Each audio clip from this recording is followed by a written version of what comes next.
Top Congo FM, la fréquence utile. En campagne, votre émission sur la campagne électorale tous les jours du lundi au vendredi, 10h, 13h30, avec Christian Lusakono, Thierry Kambundi et Trésor Kiyombo. Kunga, il est candidat député national. On a il est du PLD, Alliance du Mouvement Congo. Il est déjà dans notre studio. Deuxième invité à 11h, Michel Kitoko, député national Lukunga. Et à midi, le pasteur Jean-Louis Maluta, candidat président de la République. Vos messages sont au 085 210 11 11. Vous avez été encore nombreux aux répondeurs de votre émission en campagne. Vous êtes intervenus sur de nombreux sujets d'actualité. Nous vous en remercions.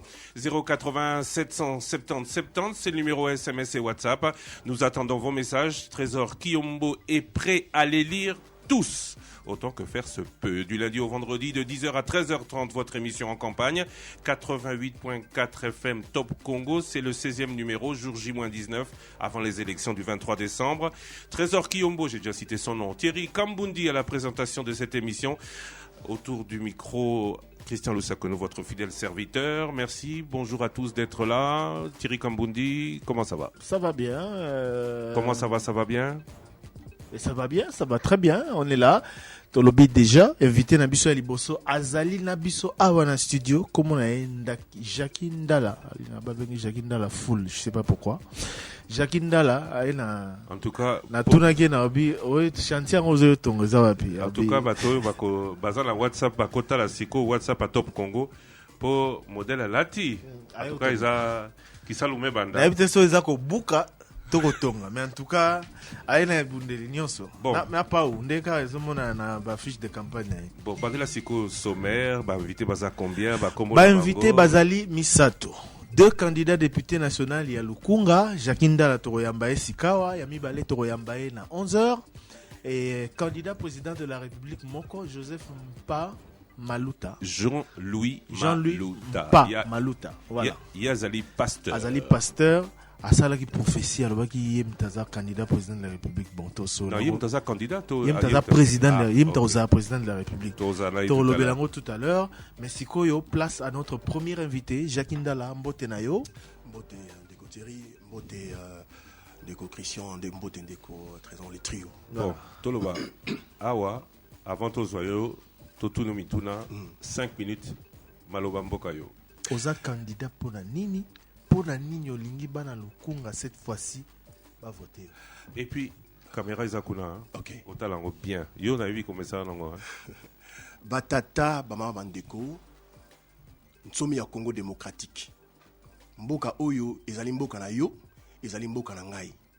To komi na eleko oyo esengeli yo na ngai toza makoki na biso na maboka na biso mbale. Toza bokasi. Toza lokumu. Tozwa nkita ya ekolo oyo yango bomoni biso bana na bino ngai mwana na bino oyo bobota bobokola botangisa kelasi oyo azali loko bunda poete ekolo Congo tokoka kotonga ya sika makoki ezali na mboka biso bato pe bayali nini ebomi mboka oyo motema mabe kanyaka lolenga ya mabe ya kokabola bozu ya ekolo oyo bakoko batika na biso nalobaka yango mingi mvuluzi kimbangu atangisa makila na ye pona ekolo oyo anuarite makila etanga pona ekolo oyo bazali ebele meke oyo eleko na biso tozala ba Rosi Mukendi Thérèse Kapangala pona ba ndeko wana bisika bazali lelo bamimona ete ya solo bazali na kati ya maye babundelaki esengeli bopona biso ngai nazali candidat numéro 204 na Lukunga poete nazali mwana ya Lukunga ya solo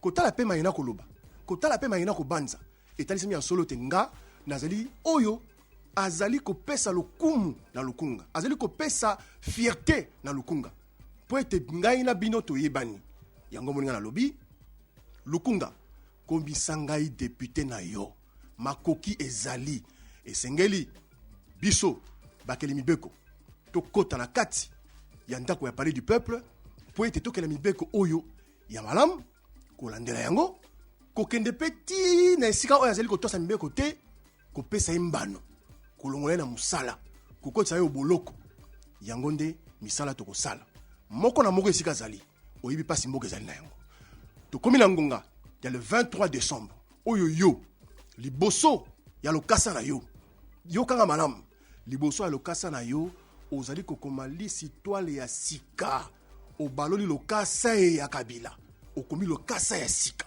na bwanya na bolingo mingi penza na nguya ya bakoko na biso nzambe azali kolo oyo ape biso makasi oyo atie biso makoki oyo atie biso nguya ya kobunda etumba oyo ya maponomi mpo ezali compétition tokomunda yango elongo na bino on te maboko moko na moko po ete tolonga yango.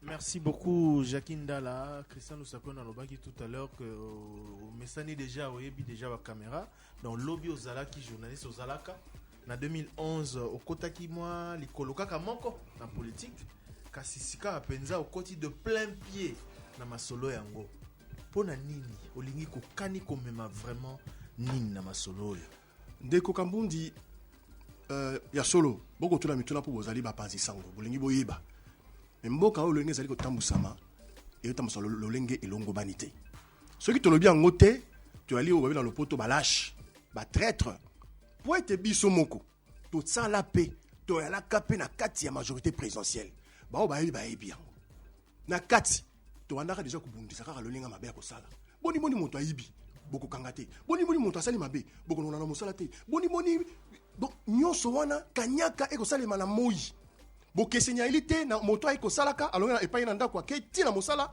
bokesenya elite na o yavandi na ndako tina poko mboka mora na monde mobimba na mokili na molongo mboka moko oyo colonel d'armée avant d'arrêter musu na njili to na masina to na kimbanseke na avenue na ye na coin mama moko atika mapa ye musala na ye colonel na tongo tindi na din mona na ye akede fimapa baye ba militi na tongo abimia ke musala akozonga pa wazimu ko futa te lobi akako defa lisusu mboka mobimba oyo roulage. Pour vivre, il faut ça likelimba. Likelimba on a nakati na sima ya ba chauffeur. Ya moto lobi tete ngonge koki. Mboka na biso na nkita. Kabundi. Mboka na nkita na makoki. Il a été colonel à Tosama. Il a été médecin à Tosama. Il a été Zuzi à Tosama. Yango sengeli to kota to bunda. To lebisi bandeko boye. Député à Tonga raponte. Le kuta. Député à pesa maïté. Le kuta. Député à Tonga la to sukute. Le kuta mon nene. Christian, oui, soukouzezni. Naibi na mungate menga na lingala oyo muke na zana ngolo koyeba biso na basankuso epa bakola batuna ka batonana yo zalaki na na musana ayo malamu ozai kosala bazako ndima yo okei epa ya batu kaka oyo bazalaki na oyo ozo critiquer pona nini oluka kinzela oya yo mokote oye kopesa biso mwa impression que makambo oyo ozoloba ezolinga ebongwama ya solo mutuna eza na mutu ya bakasi na beta na ndenzela lisolo tokende na eleko ya 20 mai mouvement populaire de la révolution impériale basali yango o ndeko nyonso motama nyonso ya Zaire ayebi ke tango basalaka manifeste ya nseli oyo ezalaki lokola mama mibeko ya impère ndeko Etienne Tshisekedi azalaka na kati en terme ya parti état atravaya na Mobutu bapusana te ntango amoni ndenge tokende boye mboka ya so malamu te tokomi eleko ya démocratie nakanisi mopepe abengi soki mopepe Gorbachev nayebi te Gorbachev ntango mopepe ya démocratie ye Tshisekedi na les 13 parlementaires elingi koloba bazalaka na kati ya mobutisme bazalaka bamembre ya comité central makambo za koloba eza ya solo te makambo ya démocratie na ba 90 bango basalaki mokanda na bango na 80 10 ans avant mutu moko te na période wana akokoki kondima maréchal Mobutu Sese Seko Kukumbwendu wazabanga nde makasi na ye kosila motuna na ngai eza boye te nazokoma nazopesa yano nabina bandi na lisolo na kuna badate te poto so na biso sikoyo ke non mais pour lobby bango balandi vague à démocratie za boye bango nde ba initier na likanisi na bana lingala na likanisi lingala ko nani baloba nini likanisi libanzo OK na yango po ete tokota na nzela ya démocratie multipartisme voilà ezala ibongo esengeli pe impere ezala ya solo kasi tozala pe na UDPS ba parti songolo pakala na yango babundi boeti na 2000 na 1994 soki na boursanité nde Mobutu tata mokonzi Mobutu Sese Seko Mondo azabanga apesi nzela na démocratie ya multipartisme ezali multipartisme na parti misato botoke boye tino lelo boko bengaka Etienne Tshisekedi opposant historique nakanisi asalaka pe elongo na Mobutu ndenge mo pe lelo tozo biso bande wala de biso na mboka oyo opposant ya solo oyo etalisami na bizaleli na lolenge ya kosala na lolenge ya koyina na lolenge ya kofinga ezali Moïse Katumbi ya solo asalaki elongo na Kabila ntango amoni Kabila okendako mabe gouverneur moko aza na ngende ya bokonzi ya gouverneur alobi ngai nazali d'accord te na troisième penalty ya moyibi. Il fallait qu'on ait la courage, il fallait qu'on ait la vision, il fallait qu'on ait la détermination ya koloba yango. Voilà pourquoi ngai nazwin mokano ya kocha ndeko Moïse Katumbi maboko pona moni pe ta ko bangisa donc na opposition Tshisekedi otalaki te ba Tshisekedi bazako bunda ba Fayulu bazako bunda otalaki bango te omona yeka Moïse Katumbi na boyi kokota kotanga bakombo ya mato mais yango te tuninga motuna na yano liyo nako bakisa lisusu boye bandeko ba olanda biso boyo kangai malamu tango ngala bandi bitumba oyo ndenge ndeko Christian lobi na tiki mosala na ngai kitoko o bozo ko sepela nango na ngai na moni te mboka zo tambo sa malamu te atako ozali mo panzi sango atako okolia na nzela ya mosala na ote to bomba yango te okolia ko senga batu esengeli ko mabanga esengeli ko mata kokita na bitete mo panzi sango ozali moto lokumu na zunda kisa ngambo na sena na fanya ndana bi est-ce que naiti na Angola ao Jacques Ndala na bango ko za ndenge ni est-ce que ozatana ki peka te akopoza ko zapena ki peka Jacques Ndala Angola na bité esengeli to chama makambo na non pembeni to sama molokola bana mike to kota na ndela politique tant na kota la politique na kota la parti politique te na kota la mouvement citoyen MRPC mouvement de réveil et de prise de conscience toko bunda tete ba marche ko betara ba masasi ba lacrymogène nde bandeko ya ensemble et les coins des alaka na bosani ba bengi sabiso na Afrique du Sud tant ba pe ko la congrès ensemble to sololi mais bisinga to moni bitumba na yo est-ce que moyen ezalité o ya na biso elongo na pesi ba mituna ma condition de balobara to yokani tango na zongi na sololi na baninga mouvement citoyen na ngai ba bi ya solo ezani kalisa malam to cha mwana mboka Moïse Katumbi maboko. Ok, sika boye ozali candidat député national yo moko lobia député atongaka ponte député asalaka kusute hein député mais na ndenge na moni le ba fiche na yo na ndenge batu ba Holanda yo na YouTube bazomona olati tenue ya moto akei na chantier. Ok, otonga nini message nini olingo faire passer na bana lukunga toko boka nini po osimba pe pa ouais na sepeli na tenia message nini ozo memela bana lukunga à travers tenue olati na sepeli na tenia Christian lobi ok ko boka nini oyo ezali message bozali ba expert en communication et sengeli tango moto akotala yo tango moto akotala affiche tango moto akotala panneau na yo o communiquer na ye atala bi yango ndeko la tiboni yango na ko yalo na sikoyo Christian lobi ok ko buka te ba bukinde ba bebisi ba yokisi soni ba nyati ba komisi biso bonya mabongulube yango sengeli sikoyo congolais nyonso azongisa makoki maye mabomoto boye congolais oyo vulusi kimako lobaka akokoma mondele akozo esika ya mondele ngo eleko yango oyo eleko ya mingi nzila esili to bango malamu na bokebi nyonso moko na moko ya congolais esengeli atelema to pesa longonya na musala to pesa makoki na mosala ndeko akosala omondi ya solo te ndeko na salaka oyo akosala te oyo asalaka te yango moni to ye na elamba oyo tolobi kotonga Kongo ya sika na moto oyo tolobi moi Kongo ya sika dans le poto tolobi reconstruction te construire un nouveau Congo avec un nouvel homme congolais. Excusez-moi, je suis un peu grippé. Voilà. Donc, yango no monde to lati boye na ndenge ya misala et il faut donner de la valeur au travail. Il faut qu'il y ait une différence entre celui qui travaille et celui qui ne travaille pas. Voilà le message de cette tenue que nous portons. Évitons de faire croire aux gens que voilà, tant qu'on est député, il faut tonga nzela, il faut ça la boye lokuta papa. Keba mingi ba koteka ndako na $100,000. Aye asombeli bino ba tricot, asombeli bino lié bombeli. Tango zo kende na parlement, likamone ya liboso na mutu na ye, yana ti commerce. Na zongi sana no $100,000 na ngai. Yango moni nzela ya kanyaka ekoti, nzela le kosambongo ekoti, mingi ba ko kende. Mingi ba lobaka. Yozo la kanini kasi. Nga nazo ebisa ndeko na ngai bandeko ya Kongo boye. Na likenesi na ngai kutu. nazoloba mboka ina mikakato na ebele mpona kopesa bato discipline neti biso na lokongo toza na plus de 600 candidats il faut tozalaka 14 tokoki mpe kokende bon neti tokende législature oyo tobanda yango 2 ans tosima bemolimo te ya neti ndakisa ekodécourage bato ebele député bakopesa Égypte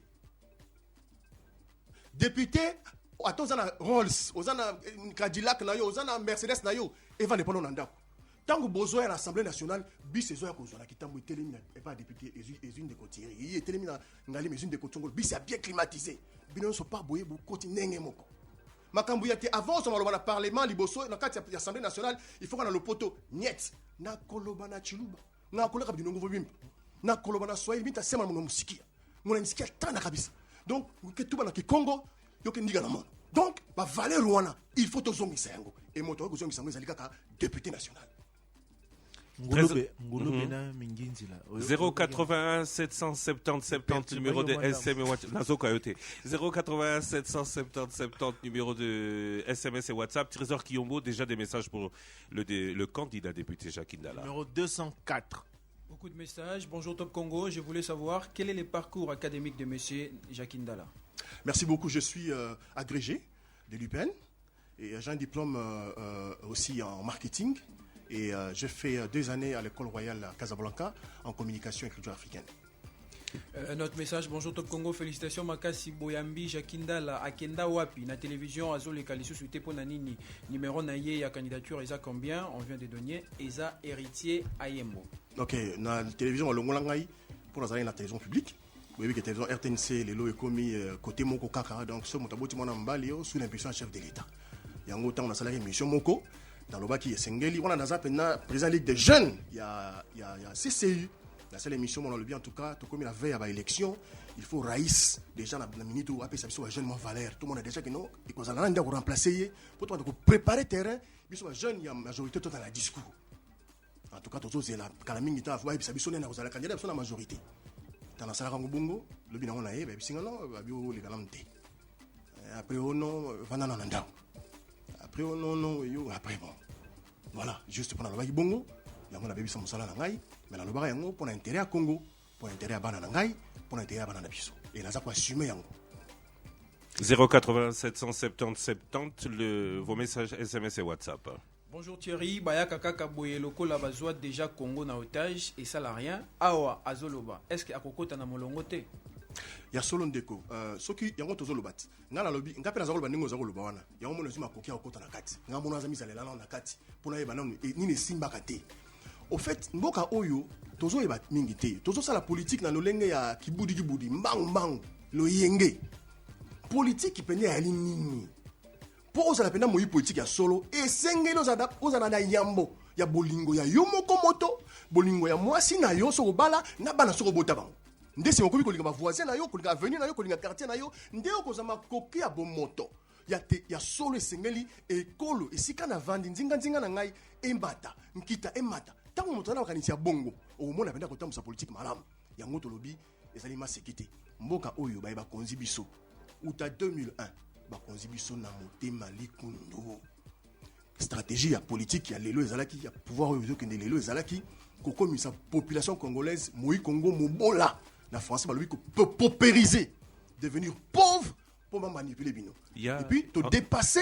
En 2016, vous avez vu la partie nini. L'heure va l'ongoli on a RTL, c'est ça qui n'a parti. La convention congolaise unie a parti à Wapi. Il y a majorité il y a Mende. Donc pendant 15 ans, nous sommes moni wana aux amonate. Si au tikolo aux amonate. En tout cas, ma question c'est Ozala qui porte-parole na bango, président de la jeunesse CC. Il fallait dans zone là on a tout à l'heure. Christian ngai na 2011. Bato bala ngai na sala pe candidat mais na liste ya MSR ya Père Lombi na ebisa bat na lobby bo voter ka batu nga jake te to voter te pardon comme ça muta majorité de ngabité bo voter ye eza mandane ya suka na za ko bongo bo makasi ya loba to kende na ti na suka na 2016 biso na ya abu pia pona nini po mutu na ko ya po ete banda Kabila zo pouvoir na 2001 nyonso eko sale makaka pona intérêt pona bolingo donc pona yazala malam dans le côté le toutes les lois mibe komiso taillé sur mesure maintenant bozo sala nyonso pona nani yazala malam parce que quand on a servi une personne est-ce qu'on a la crédibilité de dire qu'on peut servir la communauté? Qui a servi une personne? Vous avez dit en 2011, Oyebaki Kazamabe, Nyoso et Salemaki Ponaye. Mais aux Akotinda Batouba voté hier. Non, dire. Yango le Non, j'ai pas dit qu'il était Yango mauvais. Toloba. Non, j'ai mais pas dit qu'il était mauvais. celui qui organise tout Je pour que peux tout me soit faire fait comprendre, autour de lui. Non, je peux me faire comprendre. Ce sont mes Non. propos, en fait. je veux juste que vous me répondiez à ça. Celui Alors, qui oui. fait tout, qui laisse tout faire pour que tout soit organisé autour de lui. Yango le bit. Évidemment. Pourquoi est-ce qu'on peut faire voter? Pourquoi est-ce qu'on peut appeler les gens à voter pour lui? Je m'expliquais tout à l'heure. Donc, quelqu'un qui s'organise pour que tout soit pour lui, évidemment. Nous allons aux premières élections. D'abord, nous allons à Sun City, ainsi de suite. On s'impose, on est président. Évidemment, les gens pensent que c'est un gars gentil, cool, qui demande à ce qu'il y ait 4 vice-présidents, ainsi de suite. Non, parce que les autres avaient pris les armes. Et il n'y avait pas de choix. En 2011, les gars, on va aux élections. Les gars ne veulent pas partir. Avec Bemba et Satir et Personam et Gotanzambi. 2006. Parce qu'on ne veut pas partir. Ok, la loi dit deuxième mandat. Mais évidemment, il faut les laisser terminer son deuxième mandat. Stratégiquement, c'est aussi une stratégie. On l'accompagne jusqu'à la porte de sortie. Sauf fait ça. C'est-à-dire, 2011, on y va, que monsieur sorte bien officiellement, parce qu'il dit 2 mandats, point barre, et on commence. Et évidemment, lui a manqué cette chance, monsieur Kabila. Il pouvait, même maintenant, il peut le faire. Prendre parole solennellement. Mesdames et messieurs, chers compatriotes, j'ai pris le pouvoir dans ce pays jeune, ne connaissant rien. J'ai été manipulé. Il est maintenant grand temps que vous, notre peuple, preniez votre responsabilité entre vos 2 mains et vous choisir des véritables dirigeants. Dans cette histoire, je n'attends que le président élu pour pouvoir faire la remise des reprises officiellement. Et s'écarter, s'effacer carrément. Et laisser les politiques aujourd'hui se battre dans une compétition normale, valable, où chacun a les droits, a les pouvoirs d'essayer. On a besoin de ça, Christian. On a besoin de ça, mes frères. Que tout le monde soit libre. Je dis aujourd'hui, j'ai mon député, c'est X. Tu es conscient que ce gars, en tout cas, il est là parce que moi, je l'ai choisi. J'ai mon président, c'est celui-là, en tout cas. Mais tout ce qui se passe aujourd'hui, on dit machine à voter, fichier électoral. Mais non, on ne s'arrête pas à la machine et au fichier. Tous les processus est faussé et très méchamment.